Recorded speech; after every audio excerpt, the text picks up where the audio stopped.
Welcome to Mr. Hutchings History, where the past comes alive. Let's dive into today's story. All right, so today we are diving deep into a story that I think a lot of people might already know something about. But like we always say on this show, even when we think we know a story, there's always more to uncover. And it's definitely true with Little Rock. Yeah, so Little Rock, Arkansas, 1957, it's become this iconic moment in the fight for civil rights in America. But it's easy to forget that behind the headlines.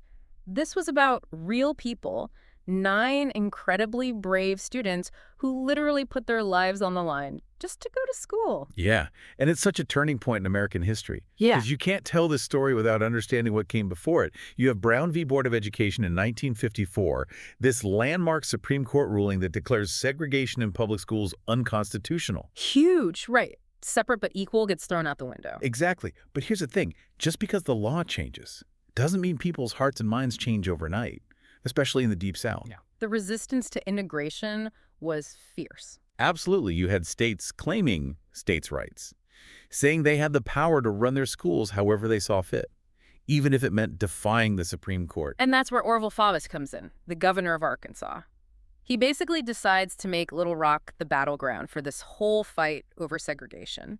September 3rd, 1957, he calls in the Arkansas National Guard to prevent 9 black students from entering Central High School. It was a direct challenge to the federal government, a huge showdown. And what's crazy is Faubus's justification. He claims he's doing it to prevent violence, to maintain order. Oh, to prevent violence, right? As if those 9 kids were the threat.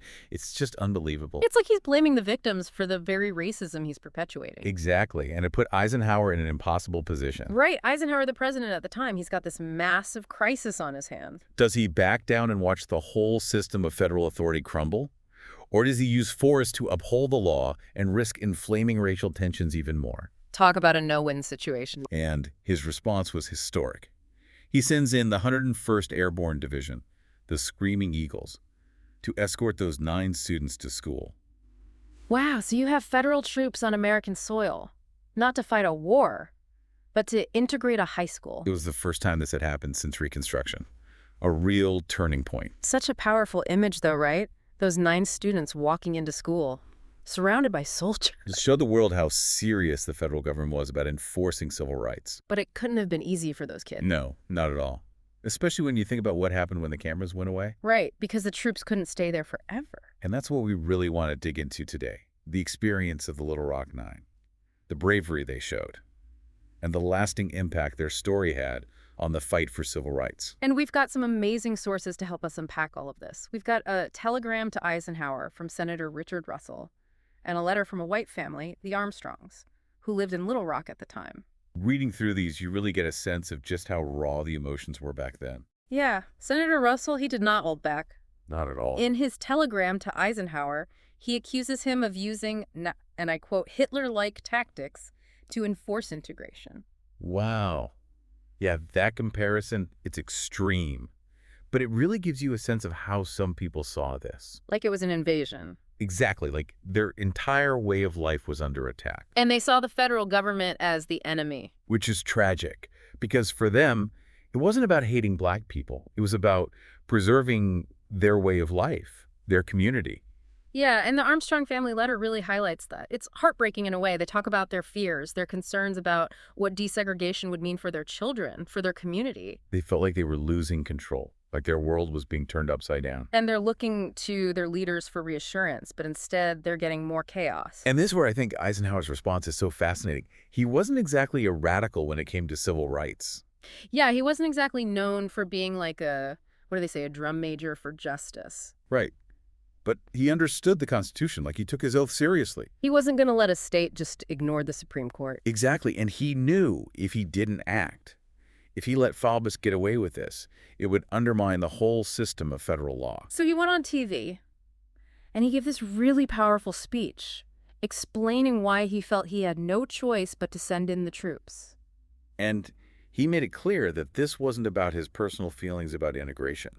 It was about upholding the law. Exactly, and that's a really important distinction, because it shows that even though he might not have personally agreed with integration, At least not fully. right, he understood that his personal beliefs couldn't dictate his actions as president. So is Little Rock a victory then? That's the million-dollar question, isn't it?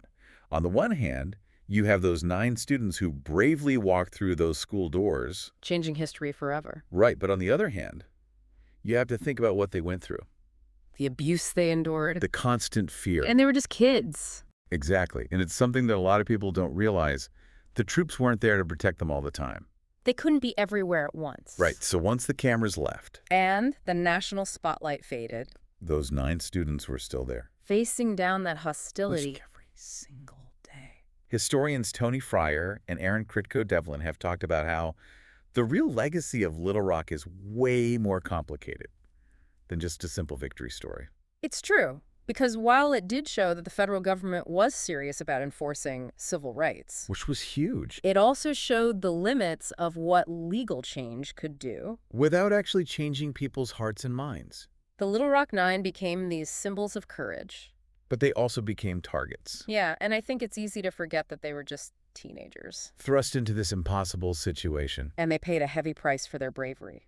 But Little Rock did have a ripple effect. It forced the nation to confront the reality of segregation. It wasn't just a Southern problem anymore. It's an American problem, and it really galvanized the civil rights movement. It showed that change was possible. But it wouldn't be easy. It really put the issue of civil rights on the national stage, and it showed that the federal government, they were serious this time. No more messing around. Exactly, and that was huge. But, like we've been saying, it also revealed this, really deep divide in American society. Totally. Like, changing laws is one thing, right? But changing hearts and minds, that's a whole other battle. And that's something that's still going on today. Oh, absolutely. Makes you wonder, what can we learn from Little Rock all these years later? It's easy to look back and think, oh, that was then, Like, we're so much more enlightened now.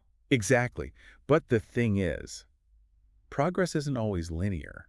It's not like you just climb a ladder and then you're done. Right. It's more like, how do we put it? It's like those games you play as a kid, where you take a step forward, and then something knocks you 2 steps back. And then you got to start over. Almost. But the important thing is to never stop moving forward. And to remember that it's a fight worth fighting. Exactly. And I think the story of the Little Rock Nine really embodies that. Absolutely. Their courage was just incredible. 9 teenagers facing down an angry mob, the National Guard, all just for the right to go to school. It's mind-blowing when you really think about it. And it reminds us that real change often requires individuals to be brave. To stand up for what they believe in. Even when it's hard. Even when it's dangerous. And I think that's a good lesson for all of us to take away from this. So as you go about your day, remember the Little Rock Nine. Remember their courage. And remember that even small actions can make a big difference. Hear, hear. That's it for today's deep dive. Thanks for listening. Thanks for listening to Mr. Hutchings History. Keep exploring, and we'll see you next time.